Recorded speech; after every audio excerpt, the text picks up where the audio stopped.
प्रिय विद्यार्थियों, पिछले क्लास में हम लोगों ने अलंकार पर चर्चा किया। अलंकार की व्युत्पत्ति एवं महत्ता के बारे में जाना, परिभाषा देखा, अलंकार के भेद हमने देखा। उसमें शब्दालंकार, अर्थालंकार एवं उभयालंकार को हम लोगों ने जाना। और शब्दालंकार के अंतर्गत पाठ्यक्रम में निर्धारित अनुप्रास, यमक और श्लेष अलंकार का हम लोगों ने अध्ययन कर लिया है। आज हम लोग अर्थालंकार के अंतर्गत जो हमारे पाठ्यक्रम में निर्धारित है उपमा, रूपक, उत्प्रेक्षा, भ्रांतिमान और संदेह अलंकार, इसका अध्ययन करेंगे। तो आइए हम लोग सबसे पहले उपमा अलंकार के बारे में जानते हैं। उपमा अलंकार, उपमा का अर्थ सादृश्य, समानता अथवा तुलना से है। जहाँ एक वस्तु की समानता या तुलना किसी दूसरी वस्तु से की जाती है वहाँ उपमा अलंकार माना जाता है। इसमें वाक्य में समानता या तुलना के लिए सा, ईव, सम, समान, सी, सदृश, जैसा, जिम, सदिश आदि जैसे शब्दों का प्रयोग होता है। जैसे मुख चंद्रमा के समान सुंदर है, यहाँ समान आया वाचक शब्द। पीपर पात सरिस मन डोला, इसमें सरिस शब्द आया। हरिपद कोमल कमल से शब्द आया। ये वाचक शब्द उपमा अलंकार की पहचान होते हैं। उपमा अलंकार के अंग हम देखते हैं। उपमा अलंकार के 4 अंग हैं: उपमेय, उपमान, साधारण धर्म और वाचक शब्द। उपमेय किसे कहते हैं? जिसकी तुलना की जाती है उसे हम उपमेय कहते हैं, यह प्रस्तुत कहलाता है। दूसरा उपमान, जिससे तुलना की जाती है, यह अप्रस्तुत होता है। तीसरा साधारण धर्म, जिस गुण या विशेषता की तुलना की जाती है उसको हम साधारण धर्म कहते हैं। जैसे सुंदर, मधुर, शांत, मोटा, पतला, ये सब जो गुण होते हैं या विशेषताएं होती हैं, इसी को हम साधारण धर्म कहते हैं। चौथा है वाचक शब्द, समानता प्रदर्शित करने वाले सादृश्यवाचक शब्द जैसे सा, से आदि जो हमने पहले उल्लेख किया, वो सब वाचक शब्द कहलाते हैं। आइए स्पष्टीकरण देखते हैं। उदाहरण लेकर के, मुख मयंक सम मंजु मनोहर, ये एक उदाहरण हो गया। इसमें हम देखते हैं ये चारों अंग इसमें समाहित हैं। उपमेय, मुख उपमेय हो गया, मयंक अर्थात चाँद यह उपमान हो गया, और साधारण धर्म मंजु और मनोहर, और वाचक शब्द सम। अर्थात यहाँ पर उपमा के चारों अंग विद्यमान हैं। अब आइए उपमा अलंकार के भेद देखते हैं। उपमा अलंकार के 4 भेद होते हैं। पूर्ण उपमा अलंकार, जहाँ उपमा के चारों अंग विद्यमान होते हैं वहाँ पूर्ण उपमा होता है। जैसे उपर्युक्त उदाहरण, मुख मयंक सम मंजु मनोहर, यह पूर्ण उपमा का कंप्लीट उदाहरण है। दूसरा उदाहरण देखते हैं। पीपर पात सरिस मन डोला, तापस बाला सी गंगा कल, कल का मतलब सुहावनी, प्रिय। अब आइए देखते हैं स्पष्टीकरण इसका। उपर्युक्त उदाहरण में उपमेय, पहले में मुख, दूसरे में मन और तीसरे में गंगा। उपमान क्या है? मयंक पहले में, दूसरे में पीपर पात और तीसरे में तापस बाला। और साधारण धर्म क्या है? मंजू, मंजू सुंदर, मनोहर, मंजू मनोहर, डोला दूसरे में डोला हो गया, और तीसरे में कल अर्थात हमने सुहावनी या प्रिय हमने बताया, ये हो गया।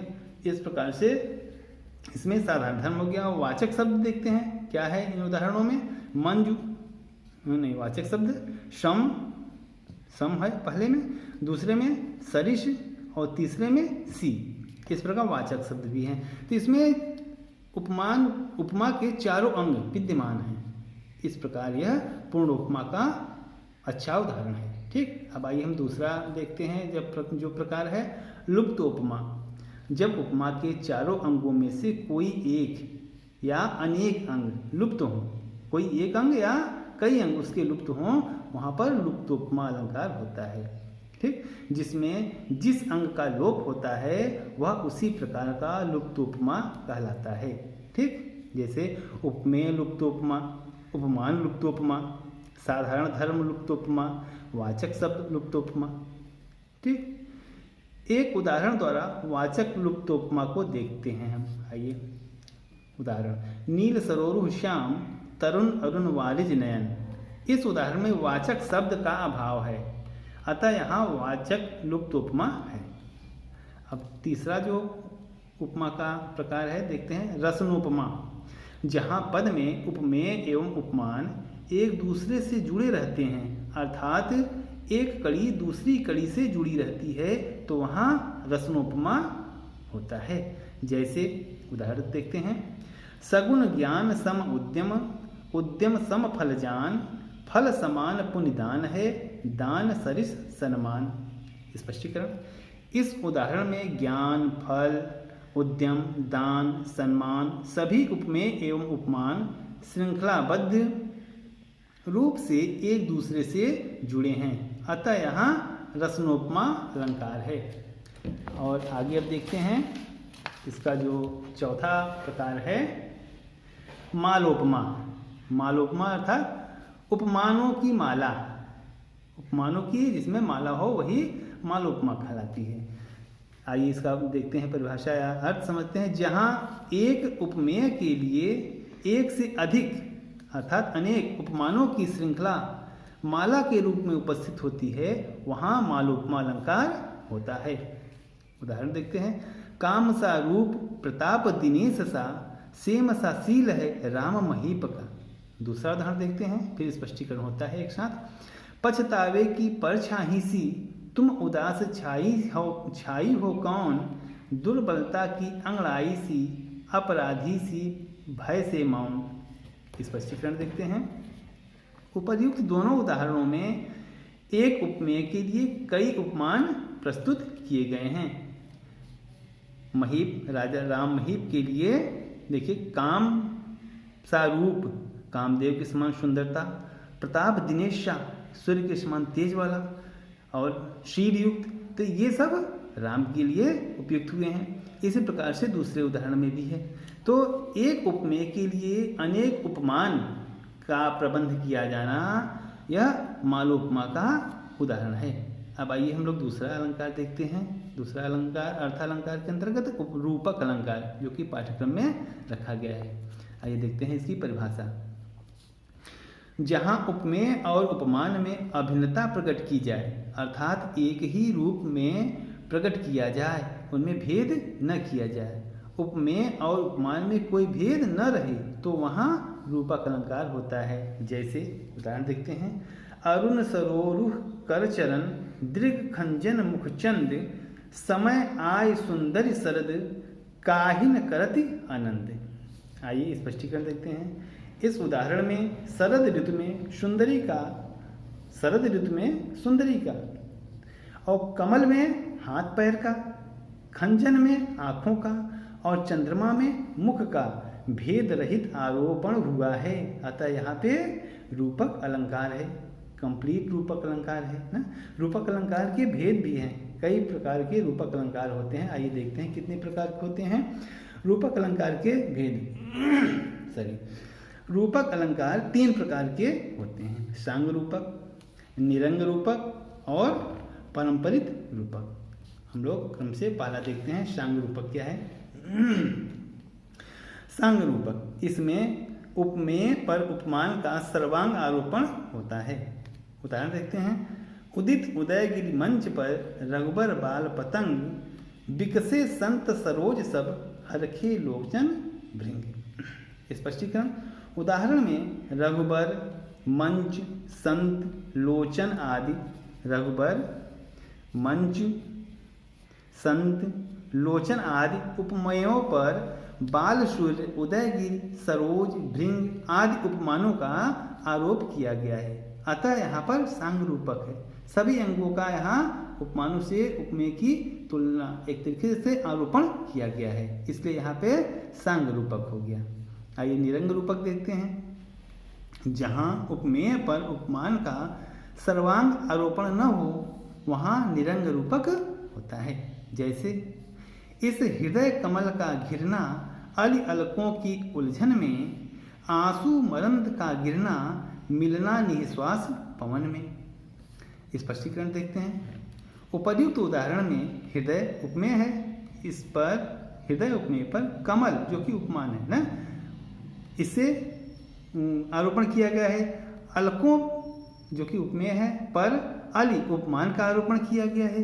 आंसू उपमेय पर मरंद उपमान का आरोपण किया गया है तथा निःश्वास उपमेय पर पवन उपमान का आरोपण किया गया है।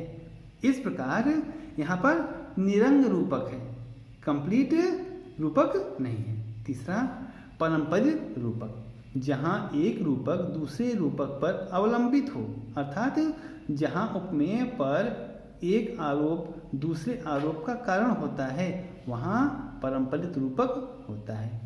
आइए देखते हैं, इसको और स्पष्ट करते हैं। इसमें एक रूपक दूसरे रूपक की पुष्टि करता है। उदाहरण से इसको हम समझते हैं। उदाहरण देखते हैं। बंदव पवन कुमार खल बन पावक ज्ञान घन। यहाँ पवन कुमार की वंदना की जा रही है। पवन कुमार हनुमान, और खल बन अर्थात दुष्टों का बन, और खल बन पावक ज्ञान घन। पावक, खल बन पावक माने आग। यहाँ पर हनुमान जी की का जो रूपक उपमेय उपमान दिया गया किससे? पावक से ना, ज्ञान घन। और यहाँ पे क्यों दिया गया? आग इनको क्यों माना गया? आग का आरोपण क्यों किया गया? क्योंकि यहाँ पे वन है, वनों का नाश किससे होगा? आग से ही होगा। तो दुष्टों का नाश हनुमान जी कर रहे हैं, अर्थात दुष्ट रूपी जंगल का नाश करने के लिए हनुमान रूपी आग यहाँ पर आरोपण हुआ है। इसलिए यहाँ पे क्या हो गया? यहाँ पे हो गया आपका परंपरित रूपक। ठीक, देखते हैं आगे। उत्प्रेक्षा अलंकार। उत्प्रेक्षा अलंकार क्या है भाई? परिभाषा, जहाँ उपमेय में उपमान की संभावना व्यक्त की जाए, जहाँ उपमेय में उपमान की संभावना व्यक्त की जाती है वहाँ उत्प्रेक्षा अलंकार होता है। ऐसे वाक्यों में प्रायः मनु, मनौ, मानो, जनु, जान्यो, जानो आदि वाचक शब्दों का प्रयोग होता है। उदाहरण देखते हैं। छिपे छबीली मुँह लसय नीचे अंचल चीर मनो कला निधि झलमले कालिंदी के तीर। ठीक, इसमें सुंदर नारी मुख जो उपमेय है की संभावना कलानिधि उपमान के रूप में की गई है। ठीक, सुंदर जो नारी है उसके मुख की, छबीली नारी का जो मुख है उसकी तुलना कलानिधि से उसकी जो वो है मनो शब्द का प्रयोग हुआ है ना, मनो। इसमें हमने बताया आपको मनहु, मानो, जनहु, जानो, ये सब शब्द आते हैं जहाँ पे अनुमान लगाया जाए। ठीक, संभावना व्यक्त की जाए, तो यहाँ पे इसकी संभावना व्यक्त की गई है, इसलिए यहाँ पे उत्प्रेक्षा अलंकार है। दूसरा उदाहरण देखते हैं। सोहत ओढ़े पीत पटु श्याम सलोने गात मनो नील मन शैल पर आतप पर्यो प्रभात। दूसरे उदाहरण में श्याम शरीर जो कि उपमेय है, इस पर उपमान पर्वत का आरोपण किया गया है ना? क्या आरोपण या माना गया है? मनो नीलमणि। ठीक, संभावना व्यक्त की गई है, मनो नीलमणि संभावना व्यक्त की गई है। तो जहाँ पर संभावना व्यक्त की जाए वहाँ पे उत्प्रेक्षा अलंकार होता है। ठीक, इसमें मनो वाचक शब्द प्रयुक्त हुए हैं, इसलिए यहाँ पर स्पष्ट है कि उत्प्रेक्षा अलंकार है। ये एक पहचान है, आप लोग इस बात को जानते रहिए, ध्यान में रखिए। अब उत्प्रेक्षा अलंकार के भेद देखते हैं। उत्प्रेक्षा अलंकार के 3 भेद होते हैं। पहला वस्तु उत्प्रेक्षा, जहाँ किसी उपमेय वस्तु में किसी उपमान अर्थात प्रस्तुत वस्तु में अप्रस्तुत की संभावना की जाती है, वहाँ वस्तुत्प्रेक्षा अलंकार होता है। उदाहरण देखते हैं। सखी सोहती गोपाल के उर गुंजन की माल बाहिर लसति मनोपिए दावा नल की ज्वाल। स्पष्टीकरण देखते हैं। यहाँ उपमेय में दावा नल ज्वाल उपमान की संभावना व्यक्त की गई है। उपमेय में उपमान की संभावना व्यक्त की गई है।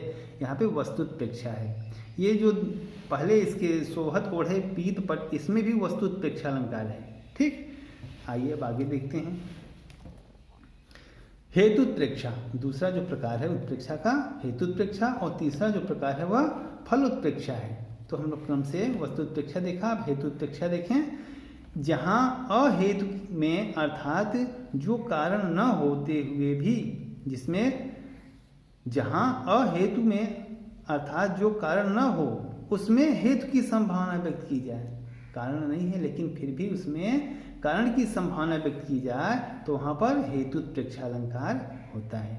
ठीक, आइए उदाहरण देखते हैं। रवि अभाव लख रैन में, दिन लख चंद्र विहीन, सतत उदित इह जान हेतु जन यश प्रताप मुख कीन। स्पष्टीकरण देखते हैं। यहाँ राजा के यश एवं प्रताप के बढ़ने का हेतु रात्रि में सूर्य और दिन में चंद्र का अभाव बताया गया है। अतः यहाँ अहेतु में हेतु अर्थात कारण की संभावना व्यक्त की गई है। अतः यहाँ पे क्या है? हेतुत्प्रेक्षा अलंकार है। अब आइए हम फलोत्प्रेक्षा देखते हैं। फलोत्प्रेक्षा अलंकार, जहाँ अफल में फल अर्थात उद्देश्य की प्राप्ति की संभावना, जहाँ पर अफल में, जहाँ ऐसी कोई संभावना न हो लेकिन वहाँ पर फल प्राप्ति की संभावना व्यक्त की जाती है, वहाँ पर फलोत्प्रेक्षा अलंकार होता है। उदाहरण देखते हैं। यह उदाहरण आपको याद भी होगा। तरन तनुजा तट तमाल तलवर बरछाए, झुके कुल सो जल परसन हित मनो सुहाए। स्पष्टीकरण देखते हैं। यहाँ तमाल के वृक्ष मानो पूर्ण फल के उद्देश्य से यमुना नदी के जल को स्पर्श करना चाहते हैं और वो ये सोच रहे हैं कि यमुना के जल को स्पर्श करना जैसे हमारे जन्म जन्मांतरों के पुण्य का फल है। यह एक संभावना व्यक्त की गई है। यहाँ पर अफल में फल की प्राप्ति या उद्देश्य की प्राप्ति की संभावना यहाँ व्यक्त की जा रही है। यहाँ पे क्या हो गया? फलोत्प्रेक्षा अलंकार हो गया। ठीक, अब आइए हम लोग देखते हैं अगला। इसके बाद है आपका भ्रांतिमान अलंकार। ठीक, उत्प्रेक्षा अलंकार हो गया और भ्रांतिमान अलंकार आ गया। आइए भ्रांतिमान अलंकार। हाँ, अब हम लोग भ्रांतिमान अलंकार के बारे में समझते हैं। भ्रांतिमान अलंकार परिभाषा देखते हैं। जहाँ रूप, गंध, आकार, कर्म आदि में समानता के कारण भूलवश या भ्रमवश एक वस्तु में किसी दूसरी वस्तु का निश्चयात्मक ज्ञान हो, वहाँ भ्रांतिमान अलंकार होता है। निश्चयात्मक ज्ञान को आप लोग ध्यान में रखिएगा। ठीक, अर्थात निश्चित कर उसको मान लेना। ठीक, निश्चित जब हो जाए उस क्रिया को कर बैठना, तब वहाँ पे भ्रांति अलंकार होता है। ये उदाहरण देखते हैं। पाए महावर देन को नाइन बैठी आए, फिर जान महावरी एड़ी मीडत जाए। दूसरा उदाहरण। बिल विचार प्रविशन लगो नाग सुंड में ब्याल, ताहु कारी ईख भ्रम लियो उठाए उताल। तीसरा।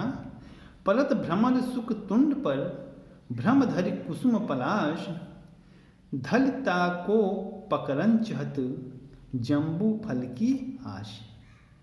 अब आइए स्पष्टीकरण देखते हैं। उपर्युक्त प्रथम उदाहरण में लाल एड़ी तथा महावर के लाल रंग की समानता के कारण नाइन को भ्रम हो गया है, इसमें भ्रांतिमान अलंकार है। दूसरे उदाहरण में सर्प को हाथी के सूंड में बिल का तथा हाथी को सर्प में काले गन्ने का भ्रम हो जाता है, वह क्रिया को कर बैठता है। ठीक, इसी प्रकार से क्रिया देखिए प्रथम उदाहरण में भी है। फिर जान महावरी एड़ी मीठत जाए, बार बार वो एड़ी को रगड़ती है। ठीक, तो इसलिए यहाँ पर जहाँ पर निश्चय हो जाए, क्रिया को कर दिया जाए, वहाँ पे भ्रांतिमान अलंकार होता है। अब आइए तीसरे उदाहरण को हम समझते हैं। तृतीय उदाहरण में भौरे को तोते के चोंच में पलाश के फूल का तथा तोते को भौरे में जम्बू फल का भ्रम होता है और वह क्रिया को कर बैठते हैं, दोनों क्रिया को कर बैठते हैं। अतः यह निश्चयात्मक भ्रम भ्रांतिमान अलंकार का उदाहरण है। ये तीनों जो उदाहरण हैं भ्रांतिमान के उदाहरण हैं। आइए अब संदेह अलंकार देखते हैं क्या है। परिभाषा: जब किसी वस्तु में उसके गुण धर्म में समानता के कारण संदेह हो जाए और कोई निश्चय न कर पाए तो वहाँ संदेह अलंकार होता है। यह संदेह लास्ट तक बना रहता है, अंत तक बना ही रहता है। ठीक, इसमें कोई निश्चित स्थिति तक नहीं पहुँच पाता है, निश्चित विचार नहीं उत्पन्न हो पाता है। ठीक, आइए उदाहरण देखते हैं।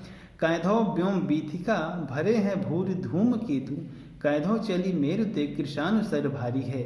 दूसरा उदाहरण है, सारी बीच नारी है कि नारी बीच सारी है, कि सारी ही की नारी है कि नारी ही की सारी है। ठीक, आइए स्पष्टीकरण देखते हैं। प्रथम उदाहरण में लंका दहन के वक्त हनुमान की पूंछ को देखकर यह निश्चय नहीं हो पाता कि यह आकाश के पुच्छल तारे हैं या पर्वत के से आग की दरिया निकल रही है। यह निश्चित नहीं हो पा रहा है, संदेह बना ही है। दूसरे उदाहरण में द्रौपदी के चीरहरण के समय यह संदेह हो जाता है और निश्चित नहीं हो पाता कि नारी बीच सारी है कि सारी बीच नारी है, अर्थात इसमें अंत तक संदेह बना रहता है और यह अंत तक निश्चित न हो पाना यह संदेह अलंकार का उदाहरण है। अतः यहाँ पे संदेह अलंकार है। अब आइए हम देख लेते हैं भ्रांतिमान एवं संदेह अलंकार में अंतर।